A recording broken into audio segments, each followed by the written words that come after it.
रमज़ान शरीफ और रोज़ा ये भी अल्लाह पाक के करीब करता है, तौहीद को मजबूत करता है। प्यारे आका सल्लल्लाहु अलैहि वसल्लम की कुछ अंदाज़ भी आप हमें बताइए कि रमज़ान शरीफ में क्या होते थे और रोज़े की कुछ अहमियत भी बताइए। जी जी, सबसे पहले तो मैं सबको रमज़ान मुबारक, आपको भी रमज़ान मुबारक और मदनी चैनल के नाजरीन को भी। आ गया वो महीना कि जिसका सारा साल इंतज़ार था और आज तो जिस अंदाज से आया तो खुशी, कहते हैं ना, अचानक मिल गई तो और खुशी बढ़ गई। बहरहाल आज वैसे मैं एक और बात भी क्लियर कर दूं कि मतलब क्योंकि किबला मुफ्ती अलीदर साहब से हम कंटिन्यू राब्ते में थे, क्योंकि ज़ाहिर है कि मदनी चैनल की नशरियात और बहुत सारे मामला, तो इतना मतलब जिसको कहते हैं ना कि उलमाए किराम की जो तहकीक का अंदाज़ है, जो एहतियात है, जो मोहतात रवैया है, क्योंकि मुफ्ती साहब ने मुझे हम राब्ते में थे तो तकरीबन मुझे यूँ समझे कि ईशा की नमाज़ पढ़ के मैं फ़ारिग हुआ तो मुफ्ती साहब ने बताया कि जहाज़ से भी एक बंदे ने चाँद देख लिया, लेकिन अब उस पर यह बहस चल रही कि वो रुयत मानी जाएगी कि नहीं मानी जाएगी, उसकी तहकीक हो रही है। उसके बाद फिर एक और तहकीक हुई, तो करते करते करते फिर मुझे बताया गया कि भावलपुर में कुछ लोगों ने रुयत की है, तो वहाँ हमने कुछ ज़िम्मेदारान के नंबर तलाश किए, वो मुफ्ती साहब को दिया। यानी रात 10 बजे, जब तक ये ऐलान नहीं हुआ, जब तक जिस तरह अंदाज में वो मामला चलता रहा, तो माशाल्लाह मुफ्ती अली साहब ने भी थोड़ी देर पहले एक तहरीर भी जारी की, बड़ी बड़ी उसमें तहकीक बताइए कि किस तरह डिले। बाज़ औक़ात ना लोग बातें करना बड़ा आसान है, करोड़ों लोगों के रोज़े का मामला है, करोड़ों लोगों के ये समझे कि ईमान का और अकीदे का मामला है और एक बहुत अहम मामला है। तो उसमें उलमाए किराम की जो एहतियात, और हमें तो अब बड़ा आसानी हो गई कि अल्लाह ताला ने हमें नेमत दे दी कि किबला मुफ्ती अलीदर साहब जो है रुयत हिलाल कमेटी में है, तो हमें बड़ी चीज़ों को समझना आसान हो गया। तो बहरहाल अल्हम्दुलिल्लाह दुरुस्त आया बिल्कुल, और माह रमज़ान की तो देर आए दुरुस्त आए और बड़े खूब आए, है ना, और दिल में खुशियाँ लेकर आया रमज़ान। और अमीर अहले सुन्नत का जो उस वक्त मंजर था और आंसू थे और जो सजदा शुक्र फ़ौरन अदा किया, तो वो माह रमज़ान से जो मोहब्बत का अंदाज़ अमीर अहले सुन्नत से सीखने को मिलता है, सुभान अल्लाह। एक तो ये माशाल्लाह मैंने कहा चले थोड़ा सा बताऊँ, और दूसरा जो आपने माशाल्लाह सवाल किया कि माह रमज़ान ये हमारी मग़फ़िरत करवाने आ रहा है, और माह रमज़ान ये यूँ समझिए कि अल्लाह की तरफ से एक बहुत बड़ी अता है, तो हमें इसको बड़े तरीके से गुजारना चाहिए। बाकी महीनों का भी यूँ समझिए कि पूरे साल में सबसे अहम महीनों में एक महीना है, और इस पर ज़िक्र कुरान पाक में मौजूद, फिर ये नुज़ूल कुरान का महीना, तो इसमें हम एक रोल मॉडल यकीनन नबी पाक अलैहिस्सलाम की ज़ात है, और प्यारे आका के सदक़े ये में रमज़ान मिला है ना, तो हम ये देख लेते हैं कि सरवर कायनात अलैहिस्सलाम रमज़ान कैसे गुजारते। तो 5 मुख्तसर पॉइंट्स हैं, अगर उसको नोट कर लिए जाए तो इंशाअल्लाह उम्मीद है कि अगर इसको हम फॉलो कर लेंगे तो चीज़ें बहुत बेहतर हो जाएंगी।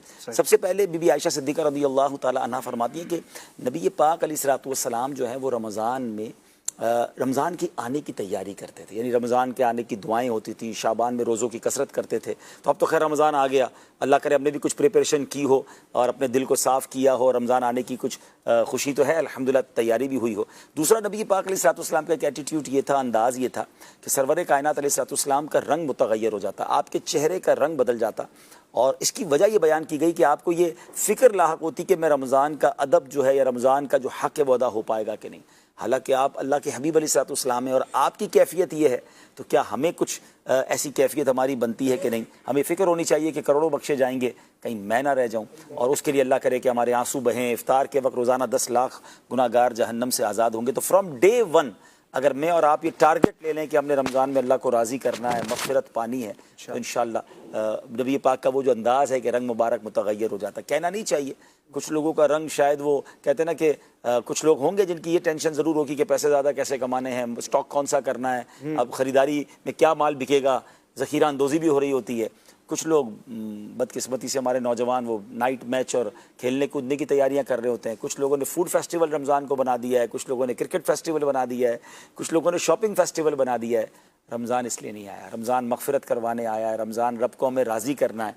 और वो रिवायतें भी याद होनी चाहिए ना कि जिसने रमज़ान पाया और अपनी मग़फ़िरत ना करवा सके तो वो हलाक व बर्बाद हो जाए। तो नबी पाक अलैहिस्सलाम का रंग तब्दील हो जाना ये इतना शानदार मैसेज है कि वो रब के हबीब हैं और वो इस बात को फ़ील कर रहे हैं सल्लल्लाहु अलैहि वसल्लम। तो हमें कितना फ़ील करना चाहिए, और हम तो हैं ही गुनाहगार।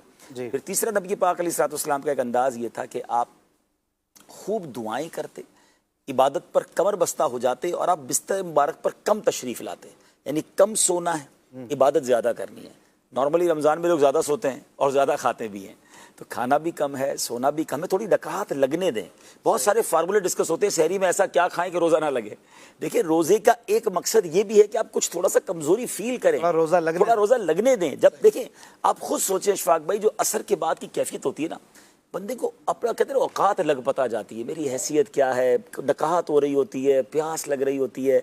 अब इसमें बहुत सारे मैसेजेस भी लेने वाला ले सकता है कि मैं आज भूखा हूँ, थोड़ी देर में खाना मिल जाएगा। कुछ लोग सारा साल भूखे रहते हैं, उनको खाना नहीं मिलता, गरीब का एहसास। फिर अपनी औकात की, एक दिन की भूख ने मेरा ये हाल कर दिया है, अगर अल्लाह ना करे जहन्नम में या मुझे इस तरह के कुछ इम्तिहानात में डाल दिया गया तो मैं क्या करूँगा। और फिर जब इस फीलिंग के साथ बंदा रब को पुकारता है ना, तो आंसू भी निकलते हैं, वो कैफियत भी बनती है कि अल्लाह इतना कमज़ोर हूँ कि एक दिन में निढाल हो गया हूँ, तो अल्लाह तो अपनी रहमत से, जन्नत की नेमतों से महरूम ना कीजिए। तो एक्चुअली रोज़े का ये एसेंस भी है कि हम फील करें रोज़े को, यानी फील ही नहीं हो रहा, सारा दिन सो ही जा रहे हैं, घर से निकल ही नहीं रहे, और इतनी सहरी टाइट कर ली कि जरा पता ही कुछ नहीं चला। वो कहते हैं ना, कुछ लोग जिनका रमज़ान में वज़न बढ़ जाता है, हालांकि रोज़ों में नॉर्मली वज़न कुछ कम होना चाहिए। तो वैसे नॉर्मली 2 टाइम खाते थे, रमज़ान में 5 टाइम खाते हैं। और सहरी में डट के इसलिए खाते हैं कि पूरा दिन भूखा रहना है, इफ्तारी में डट के इसलिए खाते हैं, पूरा दिन भूखे रहते, फिर तरावी के बाद अलग खाना है, फिर सहरी से बीच में अलग खाना है, तो इतना खा के फिर आप फिर बीमार भी होते हैं। लगता है ये एक नफ्सियाती प्रॉब्लम है। अब जहन में होता है कि यार पूरा दिन नहीं खाना है जी, तो अगर आप थोड़ा कम भी खाते तो दिन गुजर जाता, लेकिन वो दिमाग कह रहा होता है कि भाई तू खा, आप भूखे रहोगे, भूखे रहो। अच्छा, उसकी एक वजह है, उसकी एक वजह ये है कि हमारा पूरे साल में नफली रोज़ों का मामूल नहीं रहता। जिसकी हैबिट बनती रहे ना, उसको पता है मैं रोज़े में नॉर्मल रहूं तो नॉर्मल रोज़ा हो सकता है। बल्कि अब तो वो नबी पाक अलैहिस्सलाम की अहादीस और सुन्नतें बहुत सारी साइंस समझाती है, लोग जब समझते हैं, वरना नबी पाक ने तो सदियों पहले फरमा दिया कि रोज़ा रखो सेहतमंद हो जाओगे। अशफाक भाई, आज एक फिनोमेना डिस्कस किया जाता है, जितने डाइट कंट्रोल करने वाले लोग हैं वो बताते हैं कि 14 to 16 आवर की अगर आप डाइट करते हैं, 14 to 60 आवर की फास्टिंग करते हैं, तो आपकी बॉडी जो है वो रिकवर होना शुरू हो जाती है। आपका डायबिटिक लेवल कम हो जाएगा, आपका कोलेस्ट्रॉल कम हो जाएगा, आपका वजन नॉर्मल हो जाएगा, आपका ब्लड प्रेशर ठीक हो जाएगा। इतने फायदे गिनवाते हैं। 16-16 घंटे की फास्टिंग हम लोगों ने करना शुरू कर दी है। मुझे एक साहब मिले कुछ महीनों पहले, कहते हैं मैं 16 घंटे भूखा रहता हूँ। तो मैंने कहा भाई आप रोज़ा रख लिया कर। फिर उनको समझ आ गई बात, अल्हम्दुलिल्लाह उन्होंने रोज़े रखने शुरू कर दिए। शहरी में आप कर लिया करें, 16 घंटे बाद इफ्तार कर लें, आपके नफली रोज़े हो जाएंगे। उन्होंने काफ़ी रोज़े रखे। तो मैंने वही नबी पाक की हदीस, रोज़ा रखो सेहतमंद हो जाओगे, अब दुनिया को समझ आ रही है। तो बहरहाल हमें अल्लाह करे कि हम इबादत पर कमर बस्ता हो जाए। नबी पाक खूब दुआएं करते।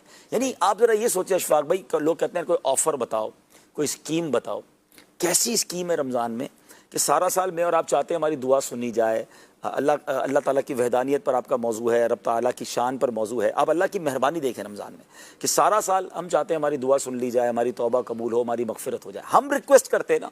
रमज़ान की रातों में स्कीम क्या है कि आसमान से निदा लगाई जा रही है कोई मांगने वाला, उसकी तौबा कबूल की जाए, है कोई सवाली उसका सवाल पूरा किया जाए, है कोई मगफिरत का सवाल उसकी मगफिरत की जाए। सुभान अल्लाह, जिधर से मगफिरत चाहिए उधर से आवाजें आ रही हैं, उधर से पुकार दी जा रही है। तो ये कैसी रब की रहमत है, कितना बड़ा अल्लाह ने हम पर एहसान किया है। तो सच बताइए कि इन रातों में हमारा अंदाज क्या होना चाहिए कि हमारे तो हाथ उठे हों कि लब्बैक मौला मैं हाजिर हूँ।